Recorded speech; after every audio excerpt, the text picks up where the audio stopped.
আমি সজীব ওয়াজেদ জয় বলছি। বাংলাদেশে এখন একটি বিশৃঙ্খল পরিস্থিতি চলছে।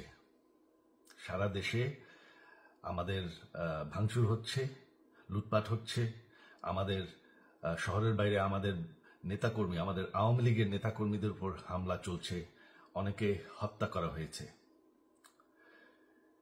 এই পরিস্থিতিতে আমি বলতে চাই, আওয়ামী লীগ হচ্ছে বাংলাদেশের সবথেকে পুরাতন গণতান্ত্রিক এবং সবথেকে বড় দল। আওয়ামী লীগ কিন্তু মরে যায়নি। আওয়ামী লীগ এই দেশকে, বাংলাদেশকে স্বাধীন করেছে। আওয়ামী লীগকে শেষ করা সম্ভব না। আমরা বলেছিলাম যে আমার পরিবার আর রাজনীতি করবে না, তবে আমাদের নেতাকর্মীর উপর যেভাবে হামলা হচ্ছে, এই পরিস্থিতিতে আমরা হাল ছেড়ে দিতে পারি না। বাংলাদেশে যদি গণতন্ত্র, নতুন বাংলাদেশ গড়ে তুলতে হয়, আওয়ামী লীগ ছাড়া সম্ভব না। আওয়ামী লীগ হচ্ছে সবথেকে বড় দল।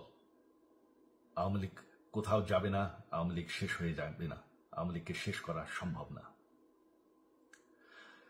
আওয়ামী লীগের নেতাকর্মীদের আমি সবাইকে আহ্বান জানাচ্ছি যে আপনারা সাহস নিয়ে দাঁড়ান। আপনারা একা না, আমরা আছি। বঙ্গবন্ধুর পরিবার কোথাও যায়নি, আমরা আপনাদের সাথে আছি। দেশকে, আমাদের নেতাকর্মীদেরকে, আওয়ামী লীগকে রক্ষা করার জন্য যা প্রয়োজন আমরা করতে প্রস্তুত। এই যে আমাদের বর্তমান যারাই আছে ক্ষমতায়, তাদেরকে আমি বলবো যে আমরাও একটি গণতান্ত্রিক, শৃঙ্খল, নিরাপদ বাংলাদেশ চাই, জঙ্গিবাদ মুক্ত। তার জন্য আমরা সবার সাথে আলোচনা করতে প্রস্তুত। শুধুমাত্র তারা যদি জঙ্গিবাদ এবং ভায়োলেন্স বাদ দেয়। শেখ হাসিনা মরে যাননি,